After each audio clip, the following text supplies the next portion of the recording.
Faith in the development of productive force. আজকে আমরা যে মানুষ, সৃষ্টির সেরা জীব বা ক্ষমতায়নের কেন্দ্রবিন্দুতে রয়েছি, এটি কেন আমি আপনি কখনো চিন্তা করেছি? আজকে আমরা মানুষ হয়েছি এবং ক্ষমতায়নের কেন্দ্রবিন্দুতে রয়েছি কারণ আমরা যন্ত্রের ব্যবহার শিখেছি এবং আমরা ক্রমশ নিজের উন্নয়নের জন্য যন্ত্রের ব্যবহার করে যাচ্ছি।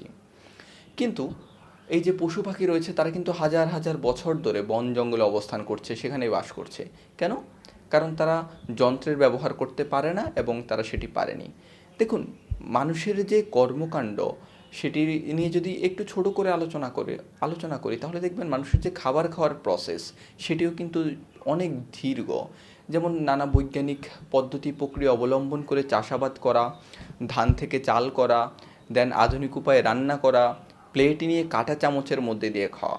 সুতরাং এই যে একটা মানুষের যে গ্রোথ, মানুষের যে কাজকর্মের প্রসেস, নিজেকে অন্য একটা পর্যায়ে উন্নীত করা, সেটি খুবই দীর্ঘ এবং এই দীর্ঘ প্রক্রিয়া তারা দিনকে দিন সহজ করছে যন্ত্রের মধ্যে দিয়ে। তারা মূলত তাদের যে স্তর সেটি দিনকে দিন আরও উপরে তুলে নিয়ে যাচ্ছে। মূলত ঈশ্বর বা আল্লাহ যেই সৃষ্টিকুল তৈরি করেছেন, এই সৃষ্টিকুলের মধ্যে মানুষ খুবই ভিন্ন একটা প্রাণী।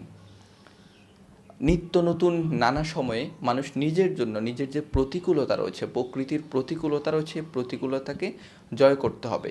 কিন্তু চিন্তার বিষয় বা ভাববার বিষয় যেটা, এই প্রতিকূলতাকে অবশ্যই জয় করতে হবে একটি সাস্টেনেবল প্রসেসের মধ্যে দিয়ে, যাতে পরবর্তীতে আপনার প্রজন্ম, পরবর্তীতে আপনার দেশের মানুষ একটি আবর্জনার মধ্যে বসবাস করতে না হয়, আপনার সন্তান একটি সীসাযুক্ত বাতাস মধ্যে বড় হতে না হয়, আপনার দেশের মানুষ এবং রাষ্ট্রের পৃথিবীর মানুষ যাতে শব্দ দূষণের মধ্যে দিয়ে নানা রোগে আক্রান্ত হতে না হয়।